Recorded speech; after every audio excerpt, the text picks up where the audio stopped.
This is our most desperate hour. Help me, Obi-Wan Kenobi. You're my only hope.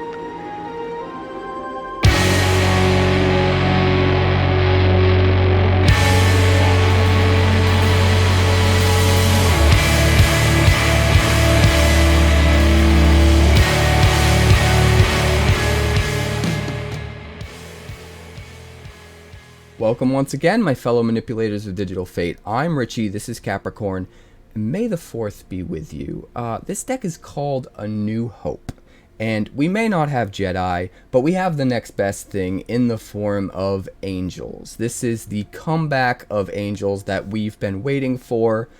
The deck is pretty awesome. It's loosely based off of a deck we played a number of weeks back called Unification, but with new cards from March of the Machine, it gets even crazier, and there's some pretty wild synergies built in. Before we get to the deck, make sure you like the video so that all of the YouTube algorithm BS can happen and we can bring in some more people to check out the channel. Make sure you subscribe if you haven't already, because that's really important so you don't miss any more decks. And again, may the 4th be with you. Let's check out the deck. Alright, so the core of this deck is based on a deck I put out a few weeks back called Unification, and we were anticipating the release of March of the Machine, and we made an Angel Phyrexian hybrid deck. When I approached this deck, I tried to make something that was just strictly Angels, but everything I kept doing to the deck just kept pulling me back to this Phyrexian hybrid sort of build, because there's just so many overlapping synergies, and it's almost just throwing away free value if we don't do it, and I'll get into that in just a moment. So the core of the deck revolves around the idea that we can play either Giada, Font of Hope on 2, which is a 2-drop 2/2 flying vigilance legendary angel. We can tap it for 1 white, but only use that white to play an angel. And any angel entering the battlefield under our control enters with a number of +1/+1 counters on it equal to the number of angels we already control. So if we can just keep adding angels to the board, we just keep growing them even bigger and even bigger exponentially. But the part of this card that I really want to hone in on is the fact that it can tap for 1 white mana to play an angel. We can also play Scrapgorger, which we have 4 of these. This is an 0/3 for 2. Taps for a mana of any color. When it becomes tapped, it exiles a card from a graveyard. You get an oil counter on it, and then when you get to 3 oil counters, it becomes a 3/3 rather than a 0/3. So this is a nice way to ramp early while also becoming a win condition or something that can trade with the creature later on down the line, which is really important.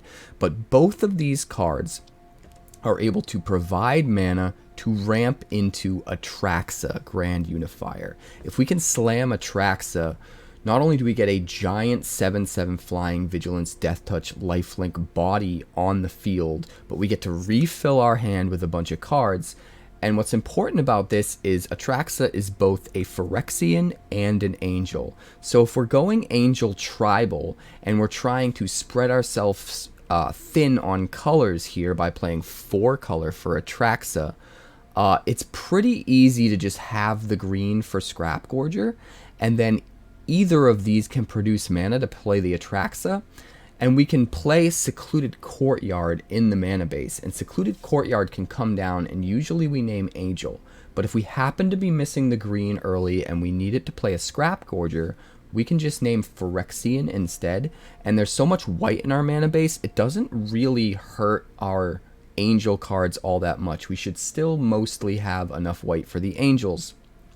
And not only do we get the Scrapgorger down, but naming Phyrexian for the Courtyard means it can still name what it can make whatever color we're missing for Atraxa later on down the line when we play the Atraxa. So it's a way to be able to name another creature type that's not necessarily angel, and yet still be able to make a mana of any color for Atraxa regardless of that, which is very, very important. So this can make any color, the Scrapgorger can make any color, we can fix all of our mana really easily, and then we have 8 cards in the 2-drop slot that allow us to ramp and effectively give us an extra mana towards Atraxa. So a lot of times it's almost like we're playing Atraxa for 6 rather than 7, because it's coming down when we only have 6 lands, which is really, really nice.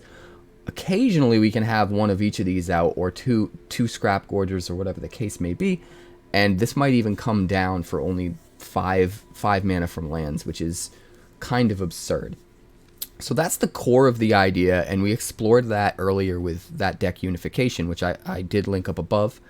But we're trying to take it a step further now and go deeper on the Angel synergies using March of the Machine and try to find a definitive version of this deck.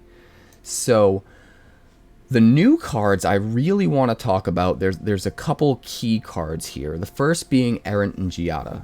For 3 mana, 1 blue, 1 white, and 1, this is a 2/3 flying flash that counts as an angel.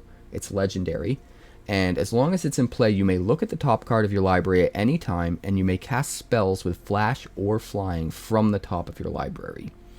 Now that's key, because not only can we cast almost every creature in the deck with this from the top, because almost everything has flying because it's an angel, but it also has that ability to cast things with flash from the top of our library as well. And our key piece of removal in this deck is Leyline Binding. 6 mana enchantment, can flash in, and has domain, so it costs 1 less for each land type that we control, and it just exiles any permanent we need to.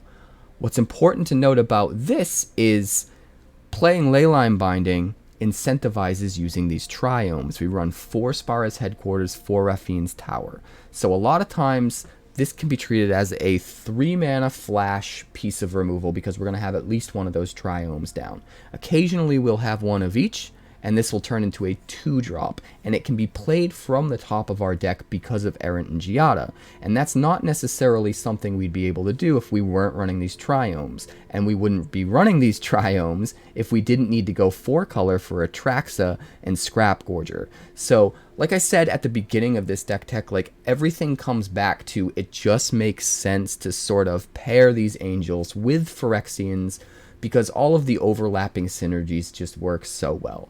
And speaking of overlapping synergies, the other really effective new card here is Invasion of Gobakhan. Now, on the surface, this just seems like it's just as good in this deck as any other deck.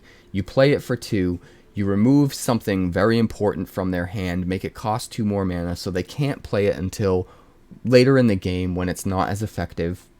And that's nice, and then maybe you get some extra value off the backside.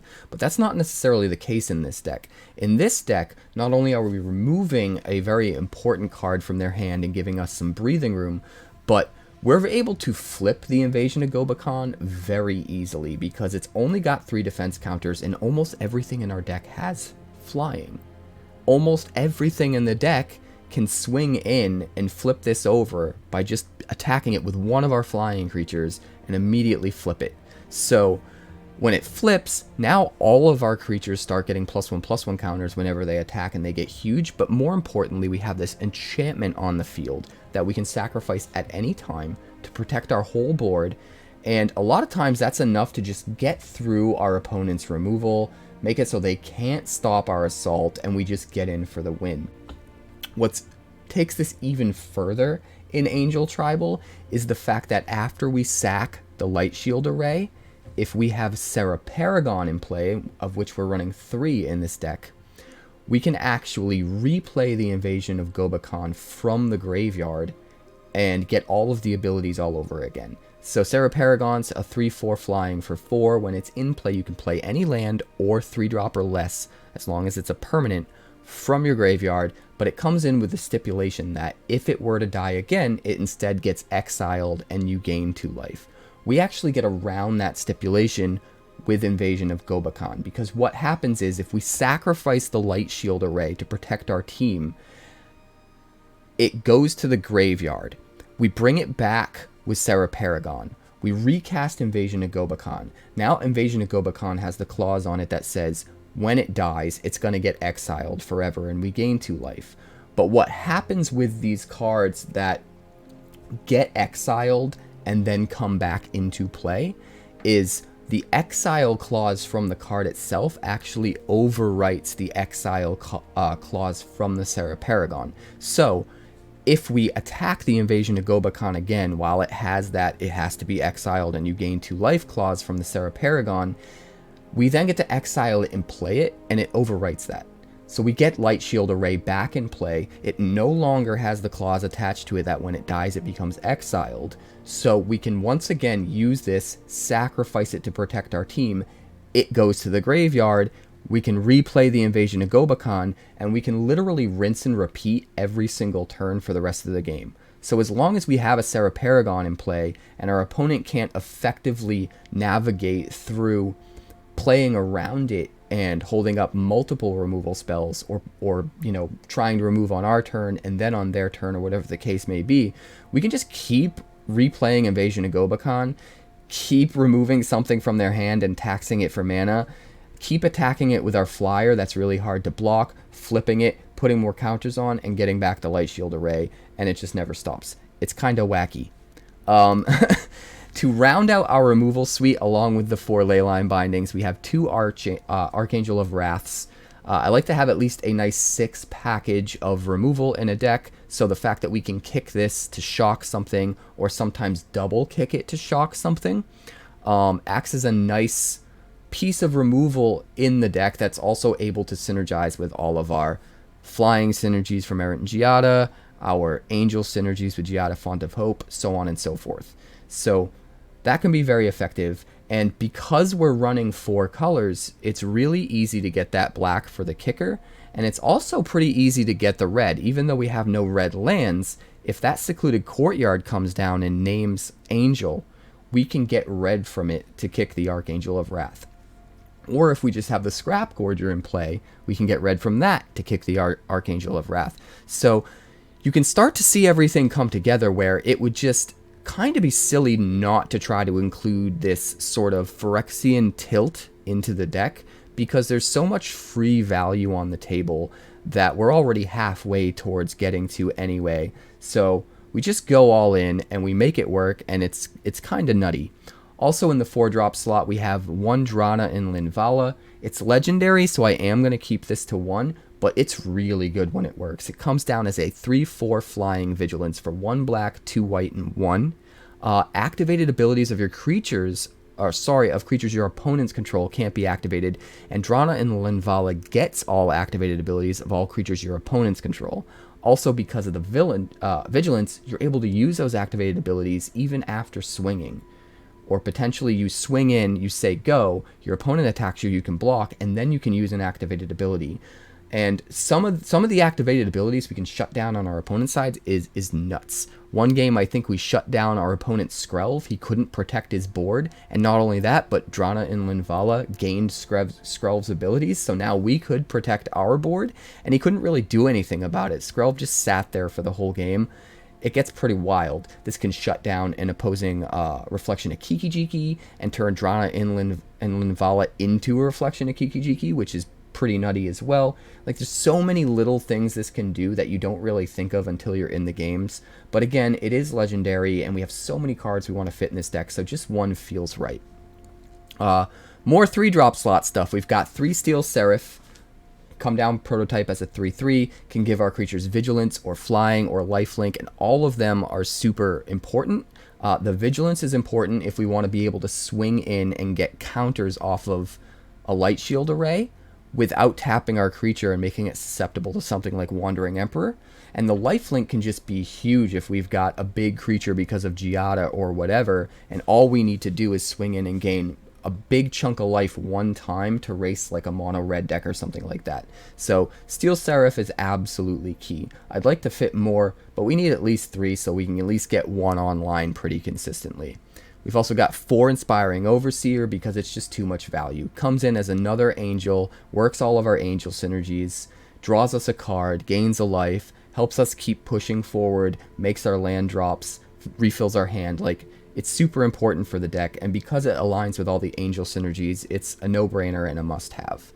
Also, we have 1 Skrelv, since we are tilting into the Phyrexian tribe, and we can use Secluded Courtyard sometimes for Phyrexian mana, and we have a ton of base white mana. The 1 Skrelv just makes all the sense in the world, protects all of our guys, makes sure our opponent can't take them out. Again, it is legendary, so having just the 1 seems kind of okay. We would like to fit more in a perfect world, but again, because we're trying to fit so much into 1 deck, I think at least playing the 1 is mandatory in something like this, but we can cut the rest in order to make room for all the other things we just need to cram into this deck.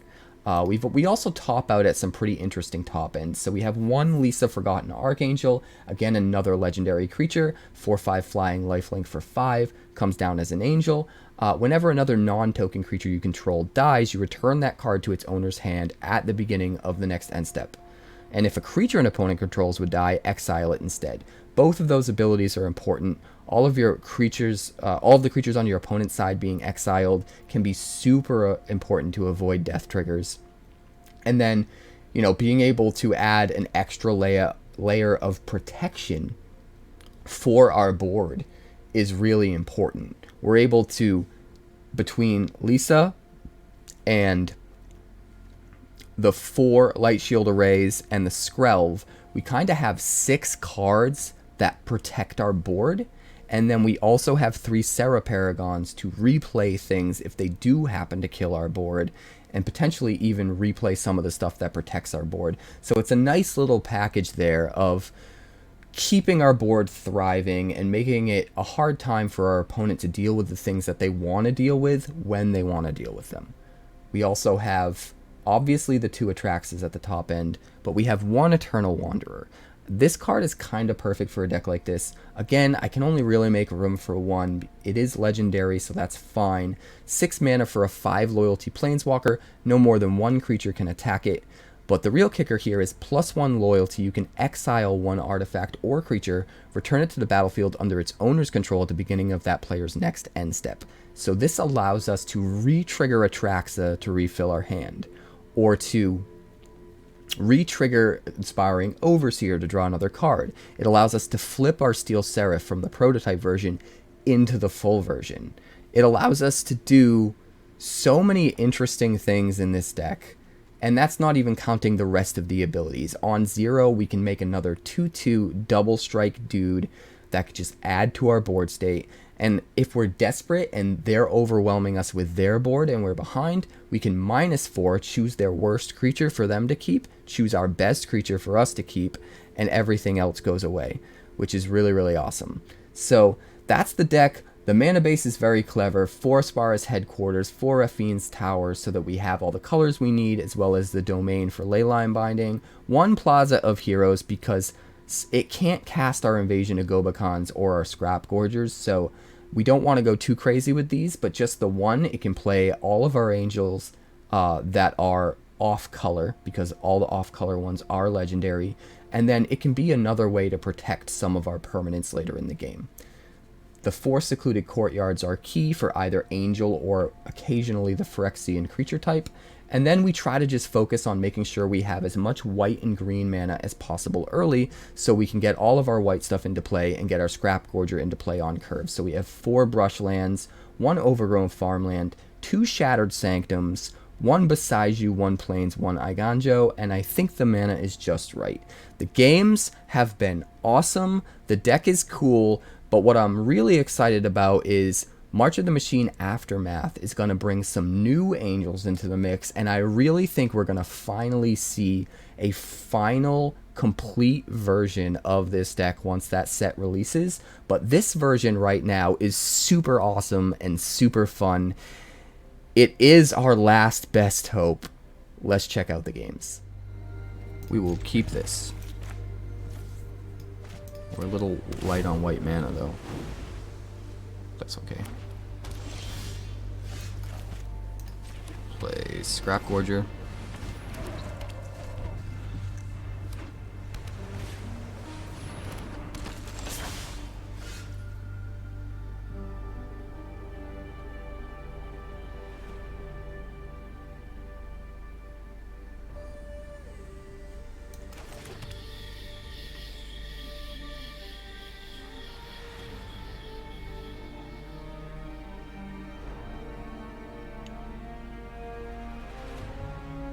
I must think.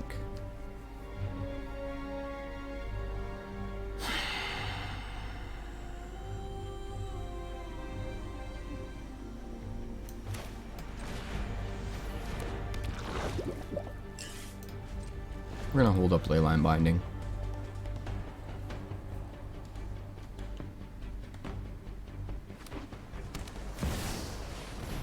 Monastery Mentor. Pass to attackers. And we will hit the Monastery Mentor.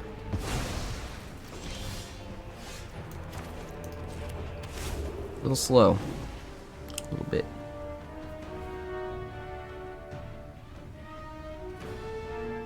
Little bit.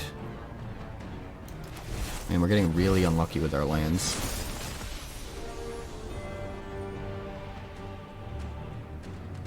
These are like the only two... I think there's 3 lands in the whole deck that don't make white. And we've got 2 of them. Maybe we just have to get rid of that Deathcap Glade.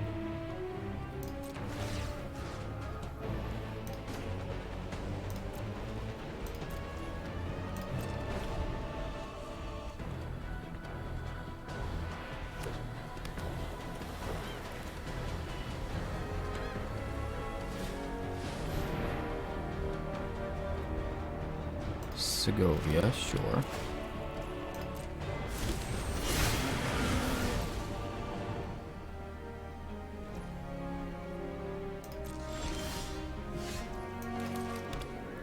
All right. Full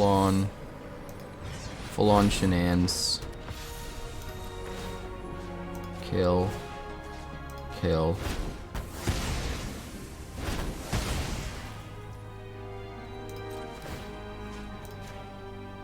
Vigilance. Swing. They happen to be able to kill the Archangel of Wrath. Which, I mean, they probably can't because of Skrelv, but we don't want to risk them coming in at the invasion. Poppet Stitcher. Interesting.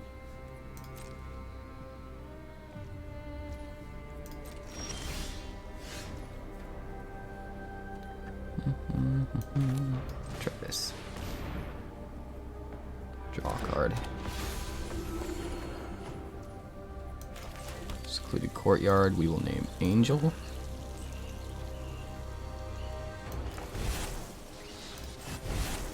Play the Steel Seraph.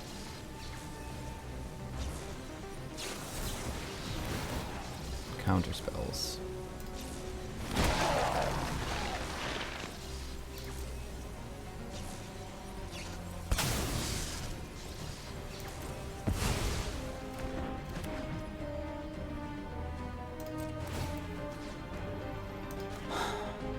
Vigilance.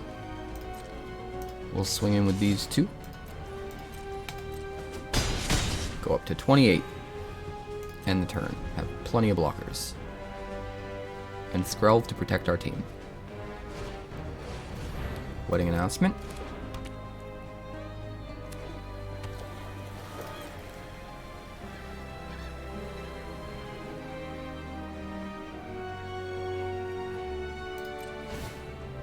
Interesting. He just can't block any of our stuff.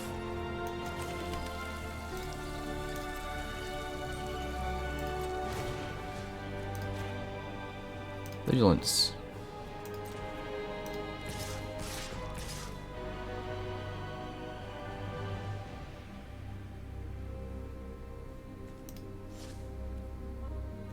Let's do it like that.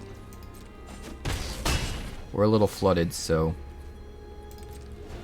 we need to make sure we can keep that Segovia from flipping. He could go crazy off. Weird that he didn't tap any guys to convoke it. Oh, he wants to tap them to Raff to draw. That makes sense.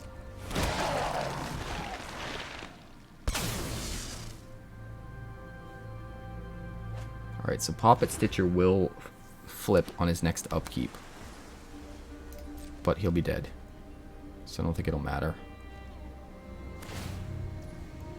Flyers, man.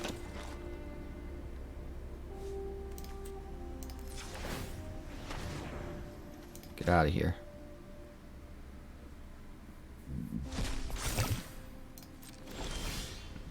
Jeez. Jeez Louise. Swear if we cycle into an Atraxa, I'm gonna be so mad. Oh my god. Of course we did.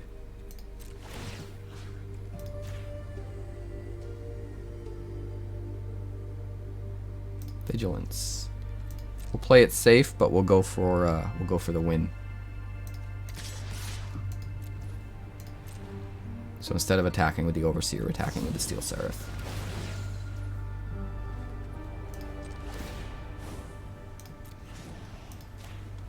Hexproof from blue.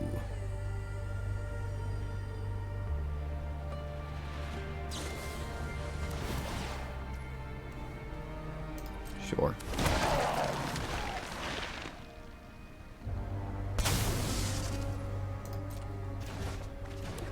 Actually, I shouldn't have done that. I could have shocked. I could have shocked him if I had another mana left over.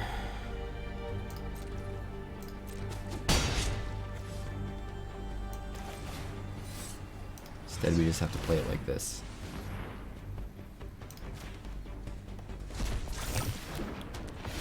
Hope that he can't kill us this turn.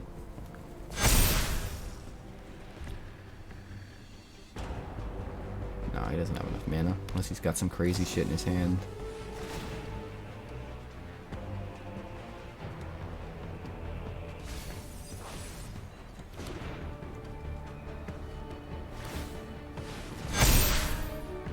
Ooh, boy.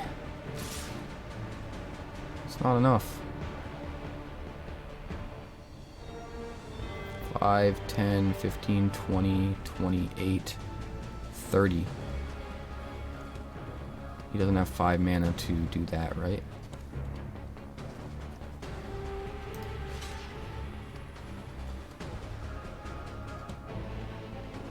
I should probably play it safe. Just block the big thing. Even though it kills our Archangel. Normally I would block Wrath. But he could have something. And we don't need him to win. So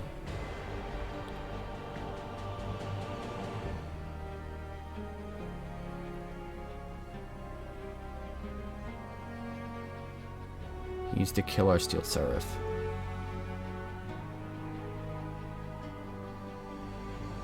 But I think even if... Okay. I think we still win. No, because these are black. Those are white. You can only give Scrapgorger unblockable from one of those.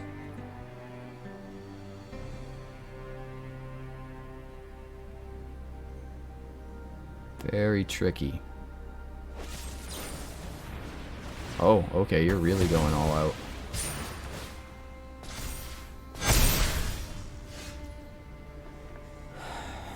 Well, we won anyway, I think.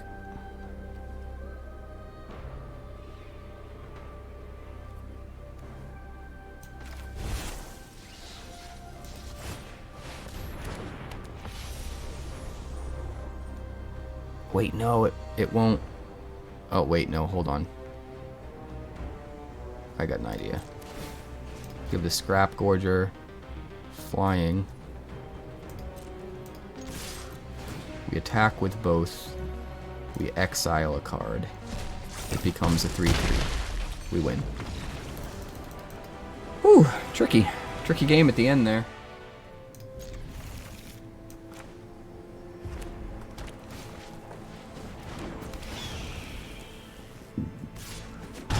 Mono red on the play. How wonderful. You're such a beautiful algorithm. You really are, Arena. I am so grateful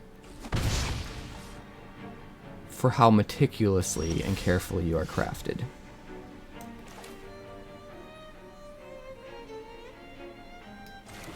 We have no green.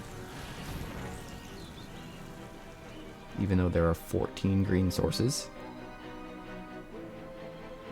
Sure.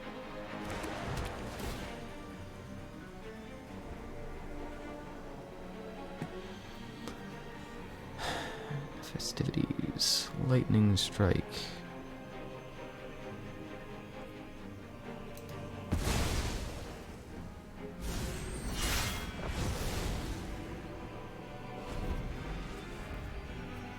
Luckily his hand is really slow for red.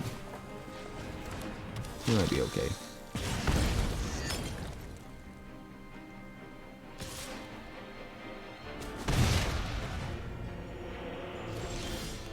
Now, if we play a creature, it just eats a lightning strike.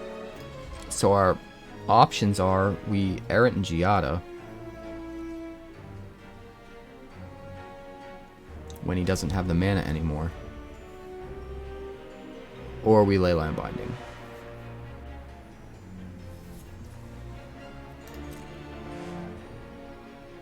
I don't think his creatures are that problematic, so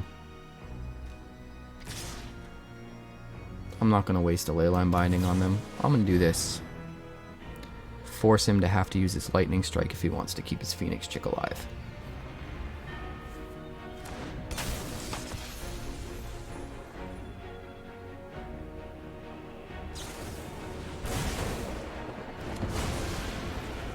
Wonderful. Glorious. Pass turn, do the same damn thing.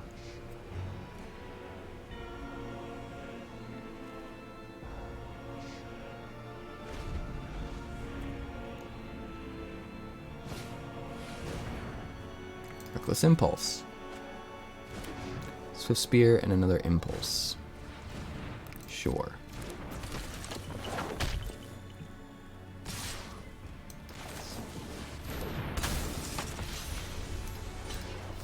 We will kill the Swift Spear. Glorious. Play out you. Our Leyline Binding is now 2 mana. Or we can do Steel Seraph.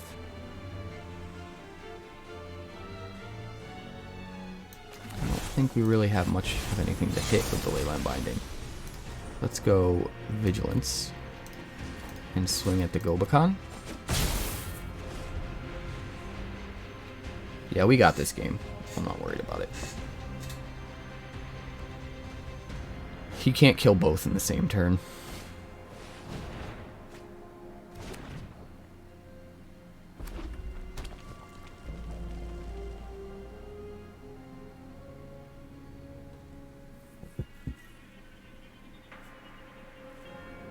I got a plan.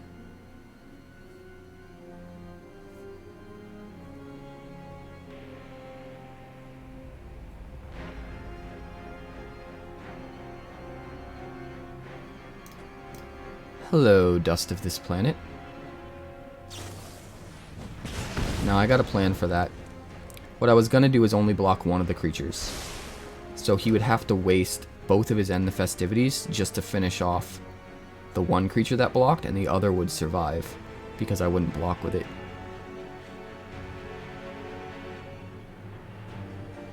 That would have been smart. Force him to have to use the 2 End the Festivities, or else he throws his creature away for nothing if I block it.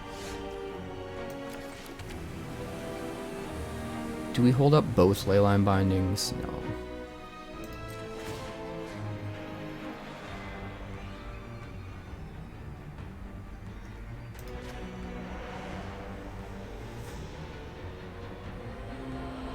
Vigilance. We're going to want to attack with both so that they get the counters.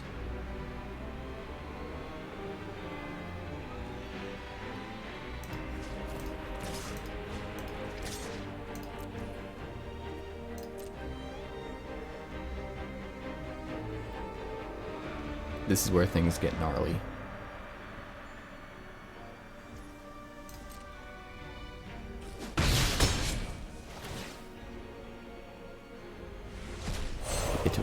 We get to cast the Light Shield Array for free.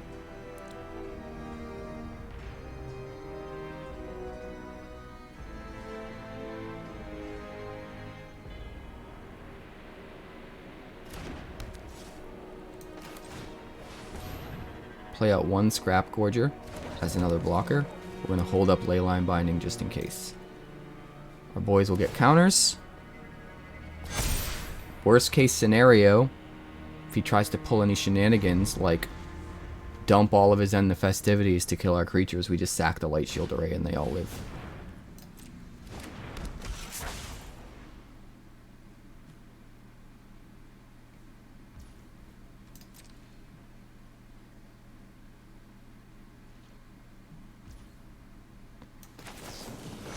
We'll use one of them. Take out the infantry.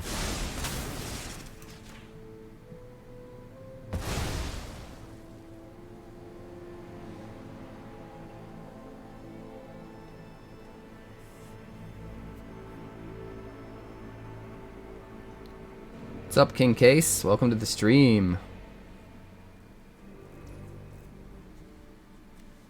Didn't get a chance to say that yet.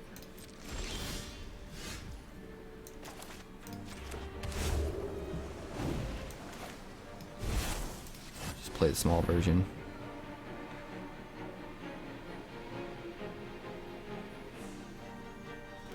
I think I'd rather hold up the Leyline Binding.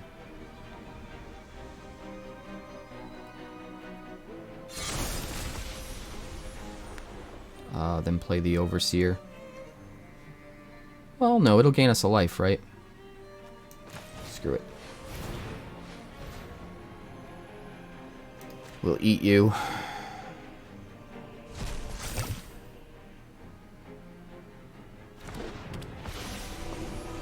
Put another Gobakhan in our hand. Get us up to 11.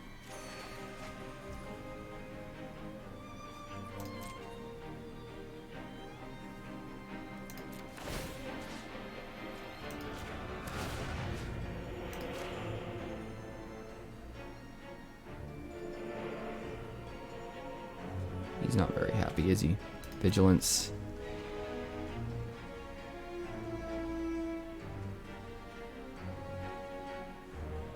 Vigilance. Swing. We'll hit him for 7. And it was really tempting to give lifelink, but I think having them as blockers while giving them extra counters is just too good.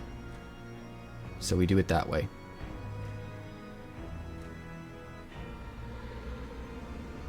You are very welcome, King.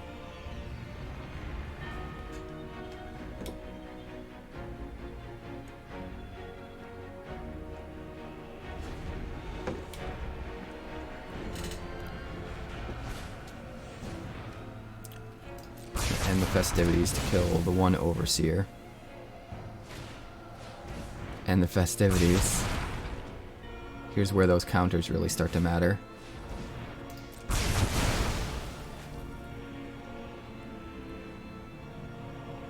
But we don't want to light shield array early, because we want him to use up as many of his cards as possible. We don't need the extra go wide to win. All we need is enough to stop him from doing more damage to us, and we win. So if we can make him waste more cards in his hand, that's just even better.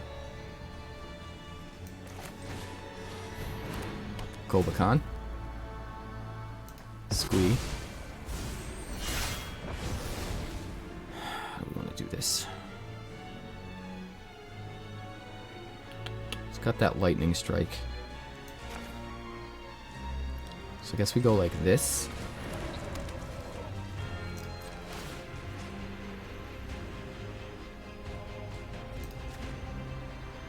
Vigilance. We just take it slow.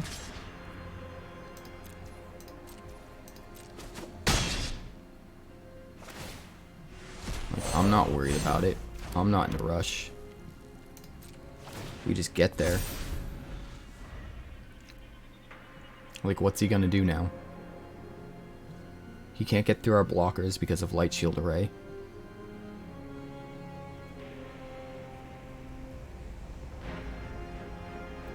We just win.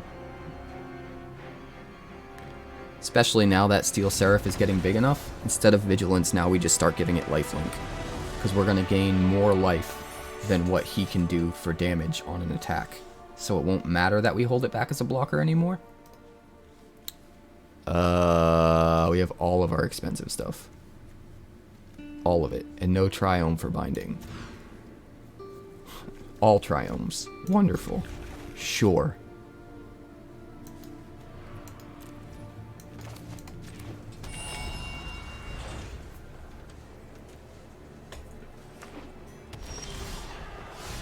It wouldn't be?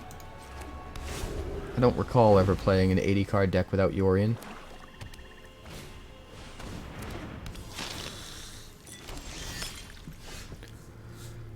Do we play Giada or do we play Overseer? I think we just play Overseer because Giada will die.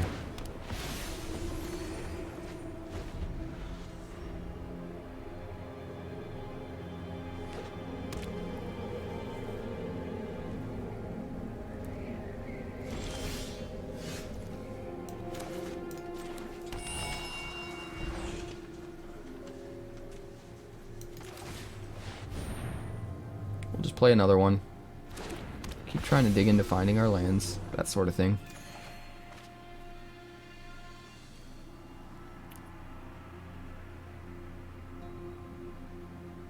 We don't need to swing in.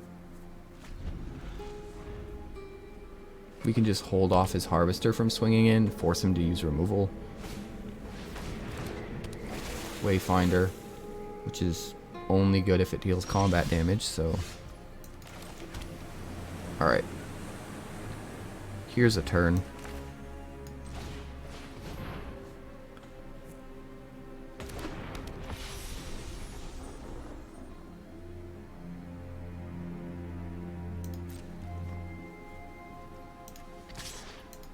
We're going to get through for a little bit. We want to entice him to attack.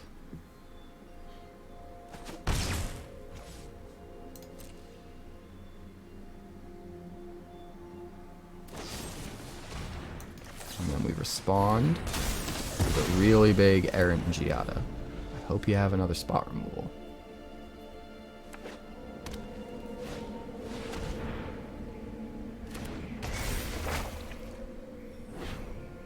Alright, make me discard a thing. I assume Serra Paragon. Although the Archangel can kill your Blood Tithe Harvester. But it's gotta be Paragon, right?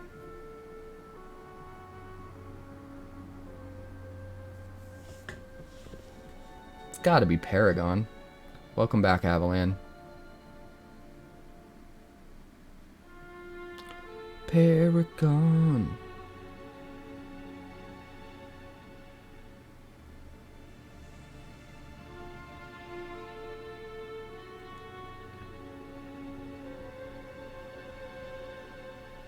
Man, he's having a hard time choosing.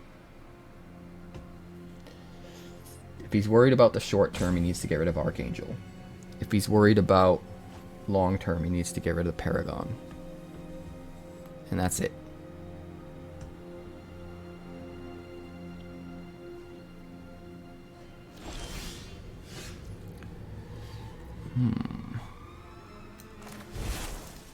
Play you.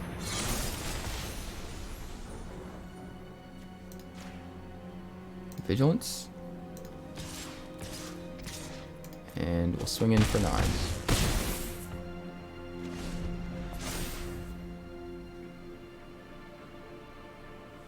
Searching for any card. Taking 3 and going to 6.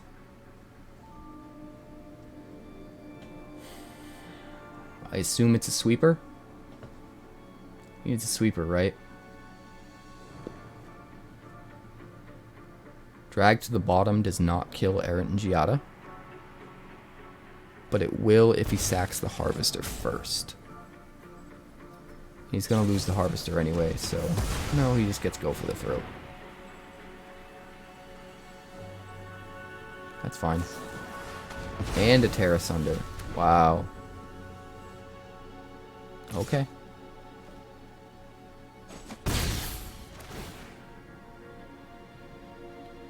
Eternal Wanderer on top. I think we just win with Archangel, right? Unless he kills an Overseer. Yeah.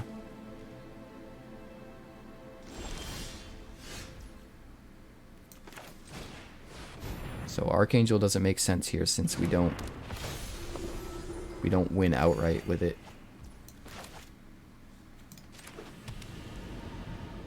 Maybe I should have killed Cruelty with the Boseiju.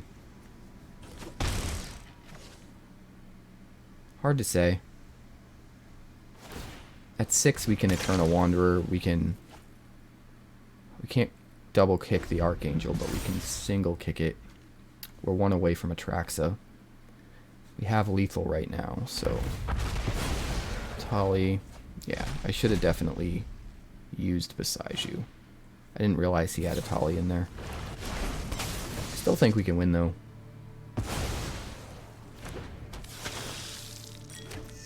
Yeah, we win. Unless he's got more removal in his hand. Which, I mean, he could.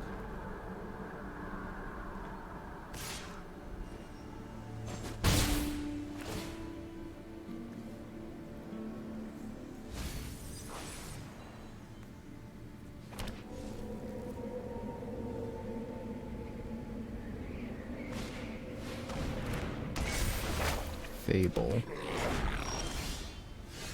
I mean, he has to have removal, right?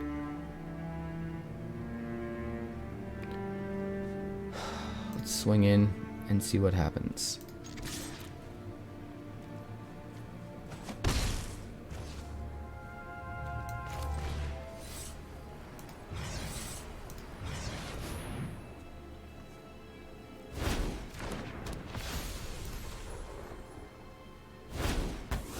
Alright, we just get there.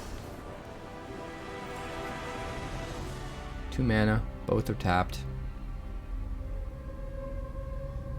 This is not the curve we really want.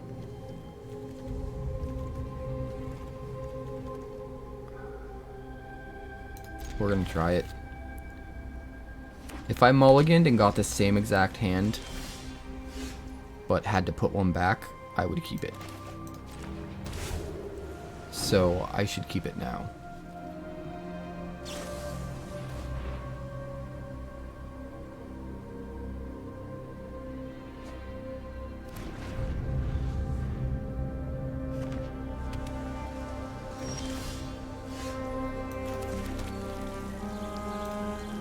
Send me an angel.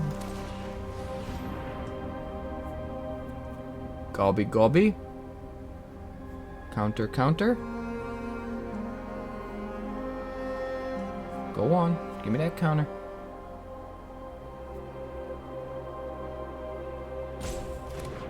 Oh, he lets it through.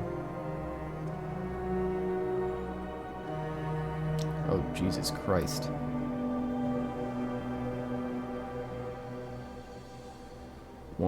Two Fading Hopes. I don't really care about those. Let's hit the Haughty Djinn.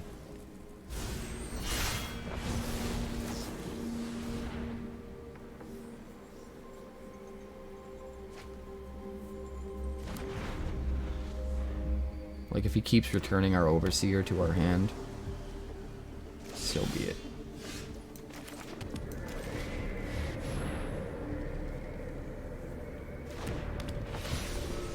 We keep filling up on card advantage to push through his counters later on. I am okay with that. We're going to try to save Giada for when we can double spell.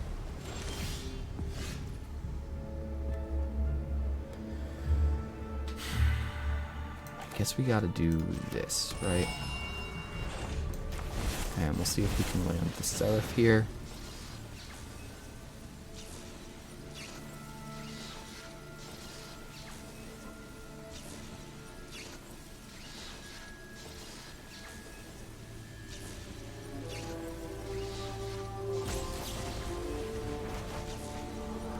Fading Hope, sure.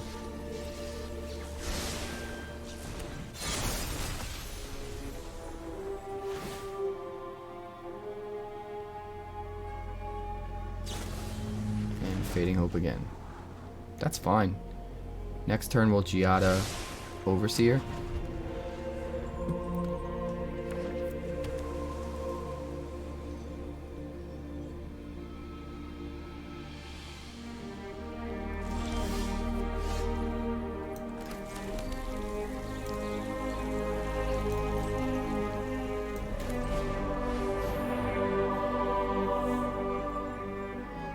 Could also just Giada Errant and Giada.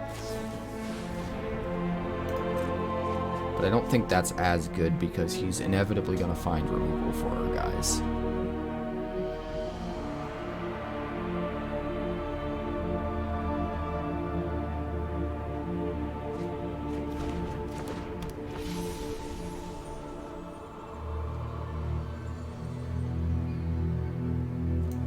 which means we should play the thing that gives us more life and puts more cards in our hand.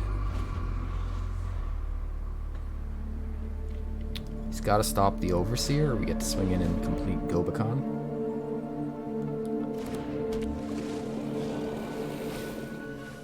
Another Terror, sure.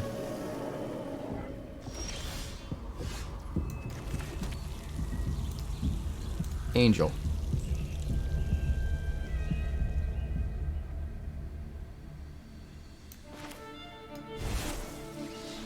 We're going to do a Steel Seraph.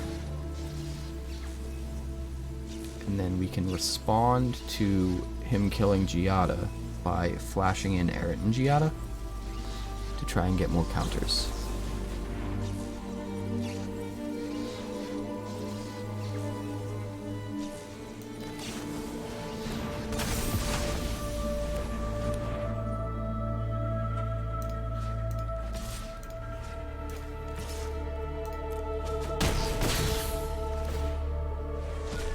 Right, we'll play the Light Shield Array for free, put counters on our boys, I should say our girls.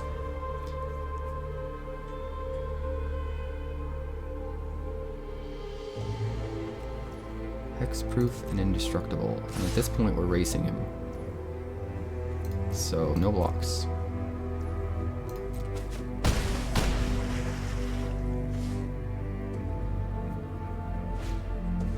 Another Tolarian Terror. Sure.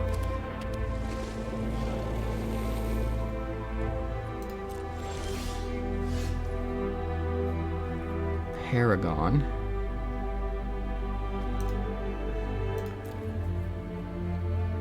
But Paragon would not let us replay something from the yard.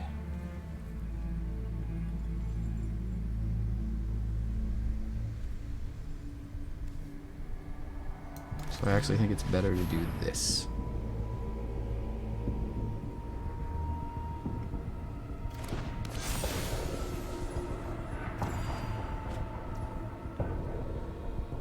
Let's see, we could play an Archangel of Wrath or a Paragon.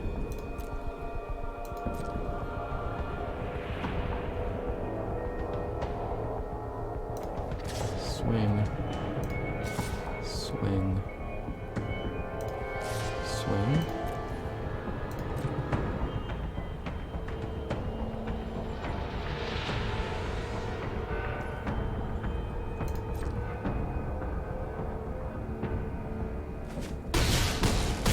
Puts him at lethal next turn.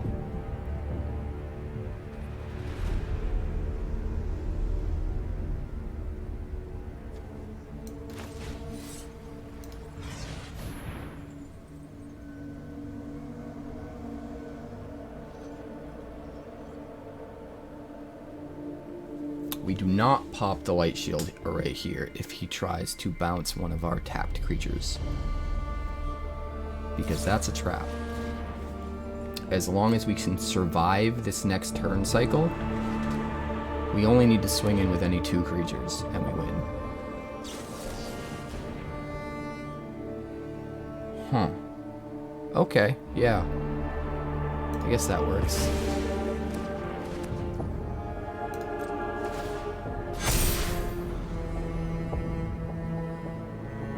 That was smart. Force us to tap our Giada, but still not get a blocker to replace it. So we only have 1 blocker.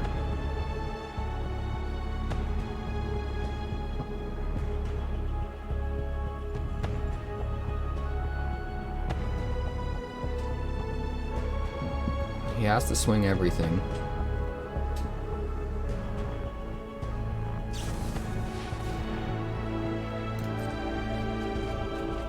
He's hoping to draw into a land and a Fading Hope. But that won't be enough.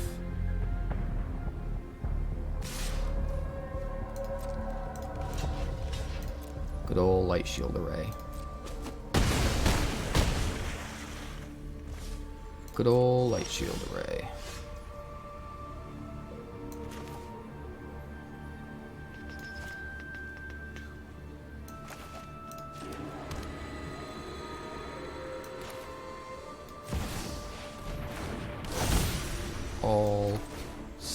sorts of shenanigans.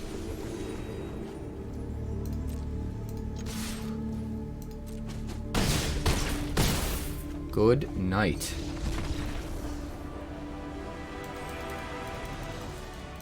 We'll keep this.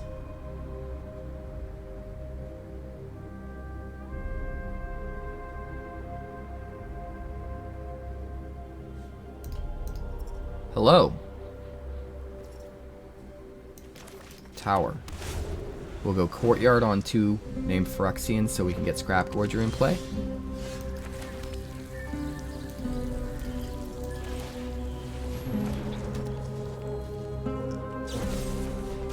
Sure.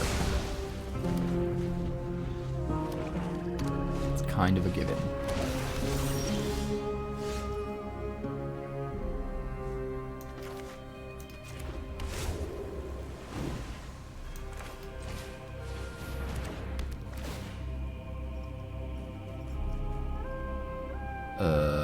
Jesus. I guess we make Invoke cost way too much to ever play.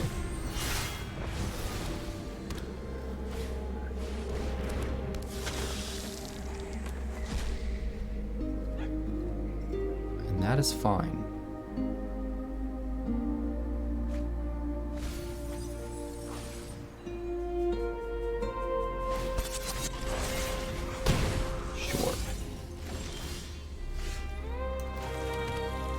Angel.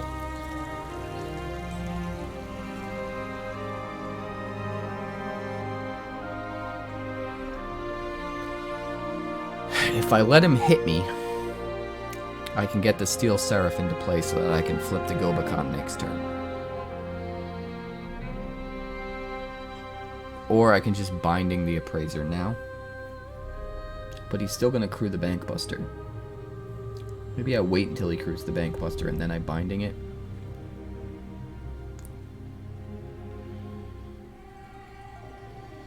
Yeah, I can't afford to take 7 next turn, so we're gonna do it that way.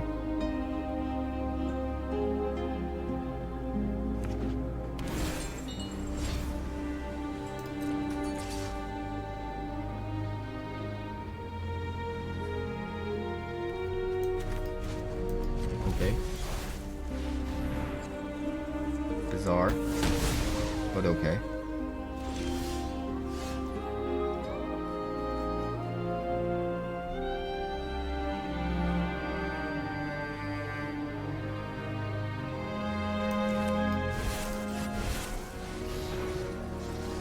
I mean, if we're only going to take the 4 next turn, then it is probably worth it to try and get a Seraph in play.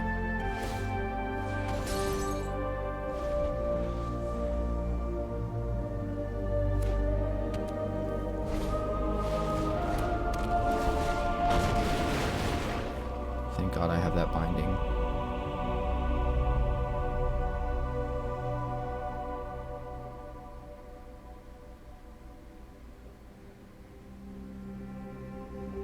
We must bind you. I really want to be able to play 2 cards this turn, but I can't.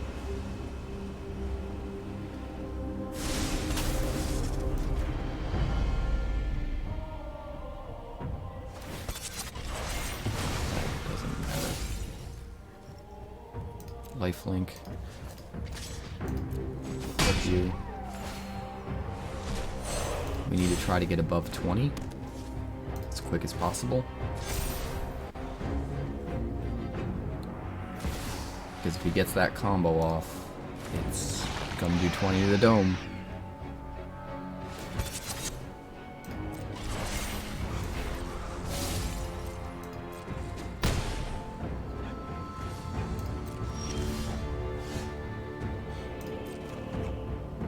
Atraxa. Oh, goody.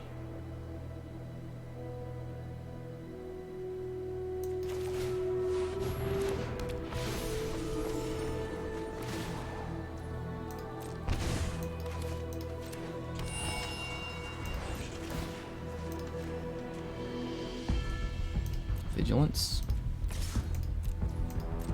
Because this time it'll be a 5/5 and be able to block anything, so it's better to have the blocker and not gain the life.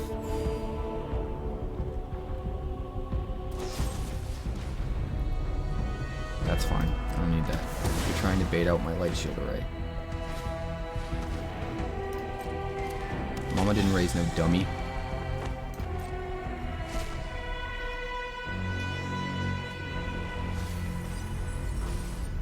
Come at me, bro. That's what I thought. That's what I thought.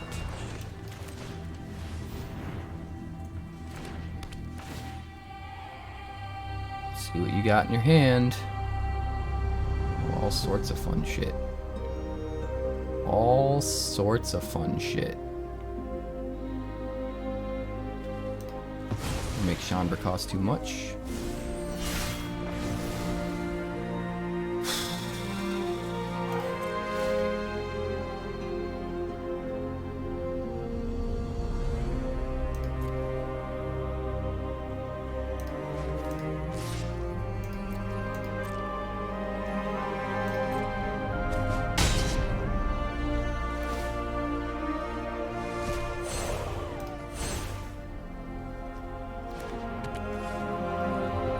The turn. It'll be a 7/7. And we have two things that can protect it now. He does have that Invoke Despair though. And I have to flash out Errant and Giada.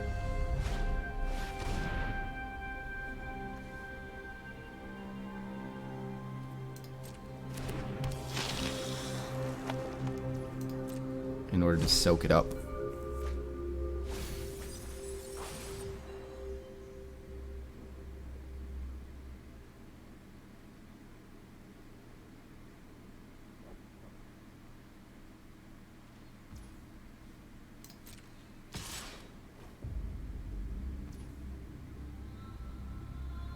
It's only got 3 mana, right?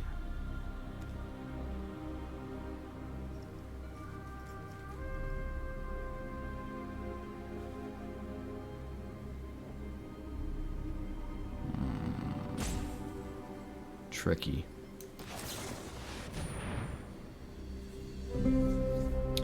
Tricky, tricky, tricky.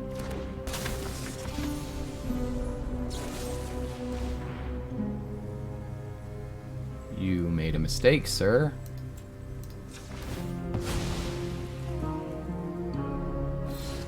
Hexproof and indestructible. You played that wrong. You needed to wait until I declared blockers.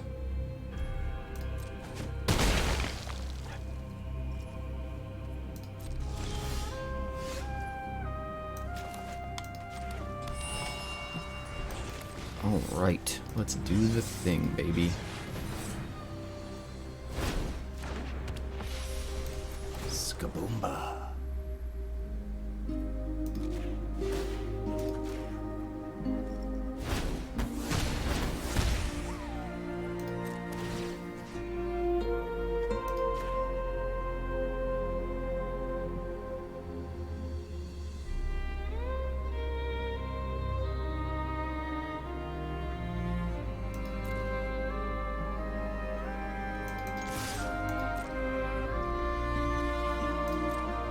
Swing in with lifelink. Get counters on both of our guys. If he invoke despairs, that's gonna be an issue. We lose our light shield array. But I think that's fine. Because he doesn't have the mana to use removal this turn. Good game. Yeah, we gotcha. Haha. Alright, this looks fine. We'll keep it.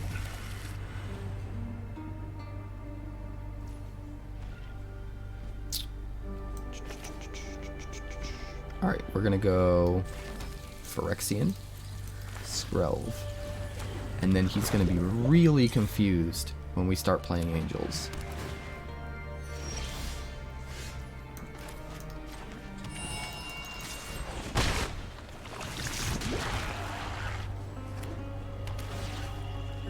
Abysmal Backwater.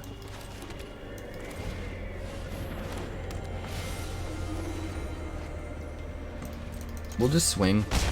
I don't really care to protect my Overseer, especially not at the expense of 2 life.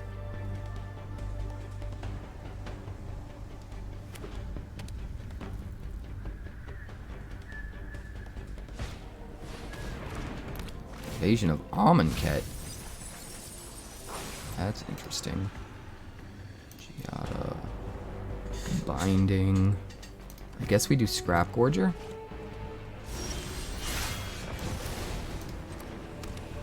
Guess we're gonna play Paragon. Protect it with Skrelv. Swing in for 2. And then next turn we can just play Scrapgorger if we want.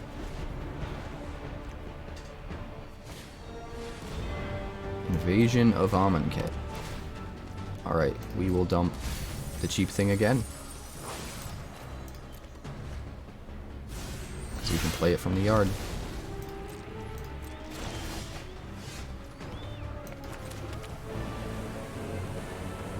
Alright, we'll go Overseer to try to draw into a card.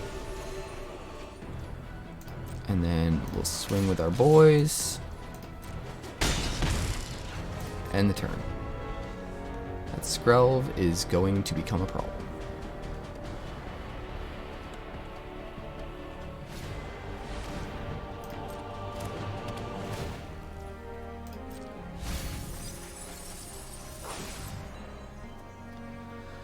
Discard a card again. Sure. Just Invasion of Amonkhet after Invasion of Amonkhet. What a time to be alive. What are we playing out of the yard? I guess,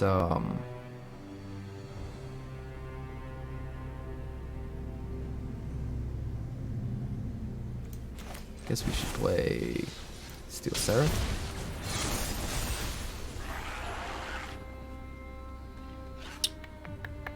Lifelink or Vigilance. I guess we'll go Lifelink on the Paragon, and we'll swing in for 7. He could have a sweeper. I don't think he does in Dimir, though. There's this little card called Meat Hook Massacre, and it no longer exists. So,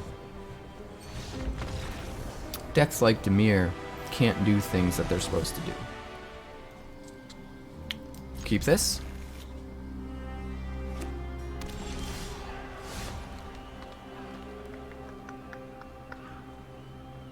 I think we play the Brushland.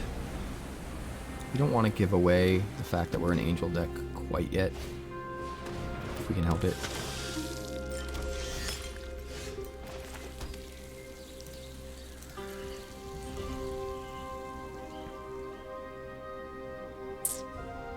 I think we gotta Giada and force him to use removal now. If we Invasion of Gobakhan, he gets to start swinging in with a Blood Tithe Harvester. And that's no good.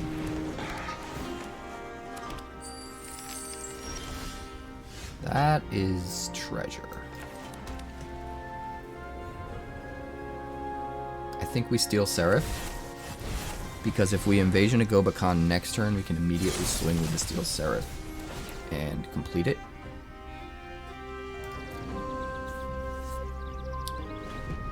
And if he's the kind of guy that's playing Jewel Thief, I'm hoping he has some big splashy thing to play rather than removal.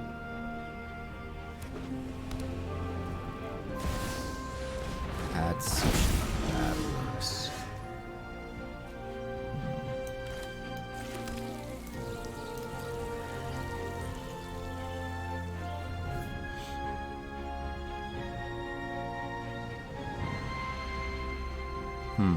Tricky.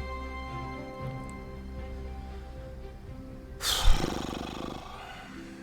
it swings in, he leaves the way unblocked. I think we just got an Invasion of Gobakhan. If he's playing at Sushi, he probably has something big he wants to play off the treasures. Yeah. Exile that Itali, thank you very much.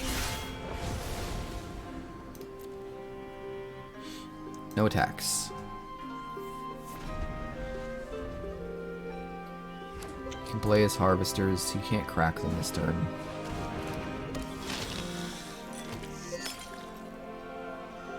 If he swings with that sushi, we get through the Invasion of Gobakhan, so...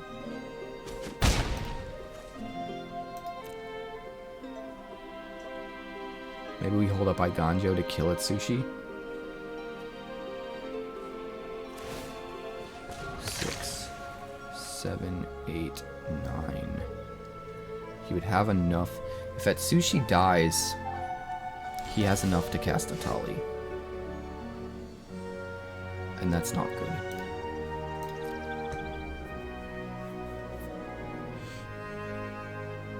So I think we can't kill Atsushi.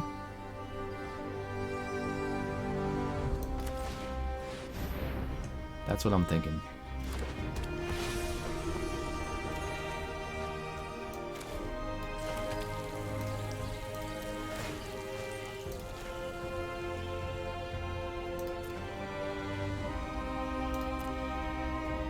We will pass the turn.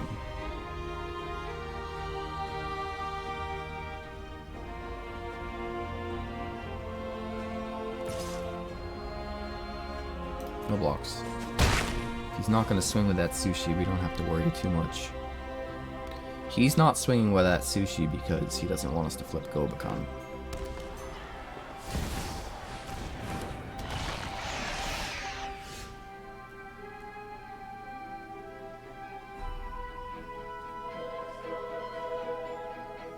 Guess we draw.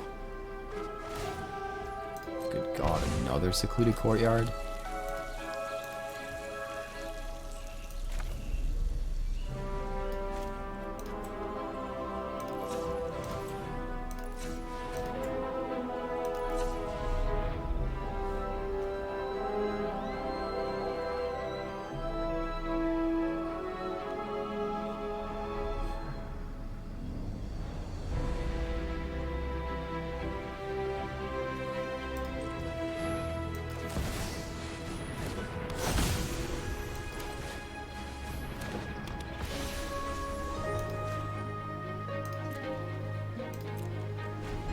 Gotta do it like that.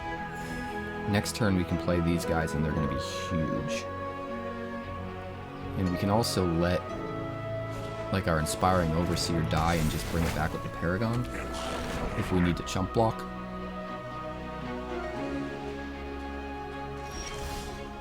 And then it comes back really big.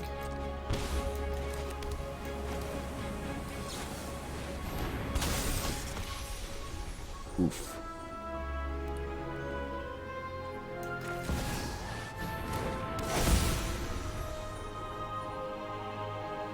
Doesn't matter. We're not attacking. Not this turn.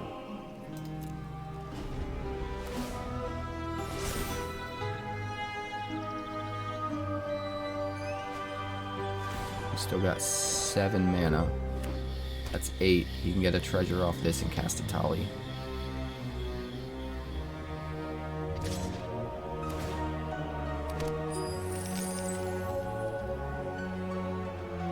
Do we have a lifelinker?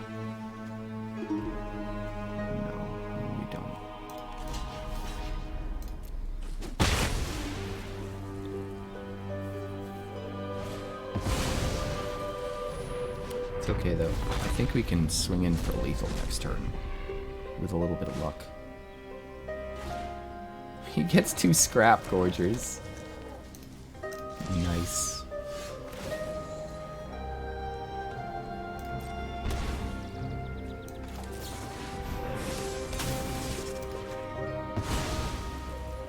Get out of here.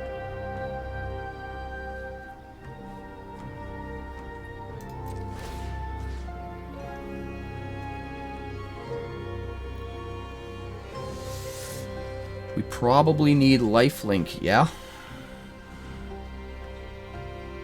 But we also need to be able to block an 11/11 and not die.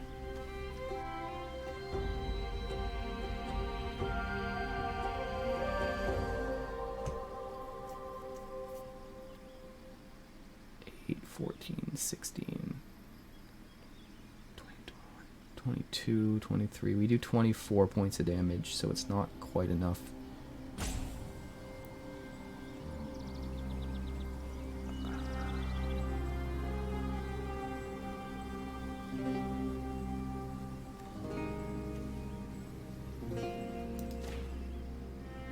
Lifelink.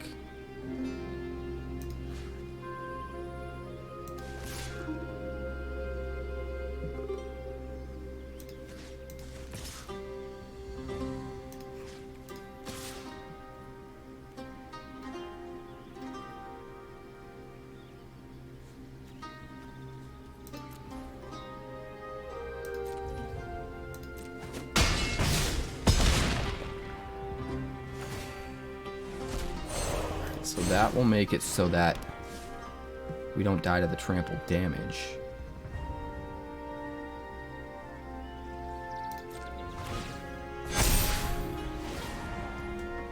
We still need a big blocker, which is why I kept this back, in order to not get enough poison counters.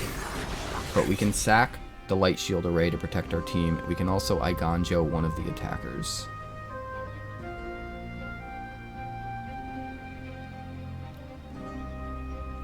Is he gonna flip?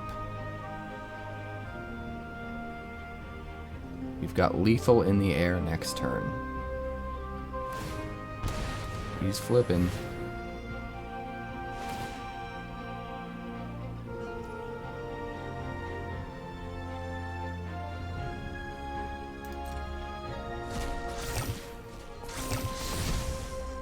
Got a plan for that long haul.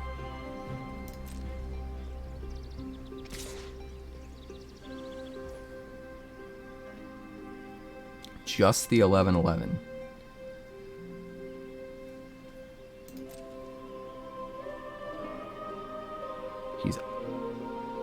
He's out of everything, right?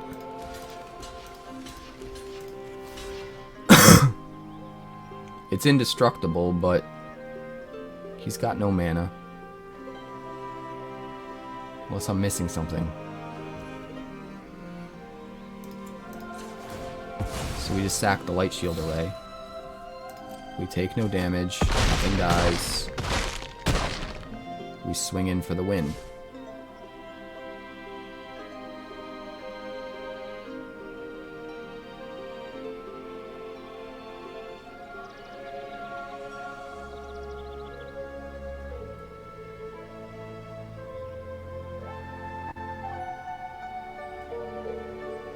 Come on, baby. Sick. Get out of here. Get out of here. Lethal on board. Binding into Overseer off the top of our deck. Let's go. You made it to the end of the video, and I greatly appreciate it, so comment below with hashtag ANewHope to let me know you made it to the end, and I'll make sure to heart that comment because I do appreciate everybody that sticks around for the entirety of the video. It means a lot to me. Also, make sure you catch me live over on twitch.tv/quarantinedcapricorn. Thursday is community night, which means you can challenge me to games, and if you beat me, it's a crack-a-pack night, which means you win a pack of cards every single time you beat me. So check it out over there. May the force be with you. I'll check you guys out next time. Thanks so much for checking out my channel. We're working hard to get to 2,000 subscribers now because we blew right past 1,000. So make sure you like and subscribe. Also, if you'd like more magic deck picks, that's somewhere over there. And if you'd like to see what else the channel's been up to lately, that's somewhere over there. Also, subscribe, circle below, do all the things.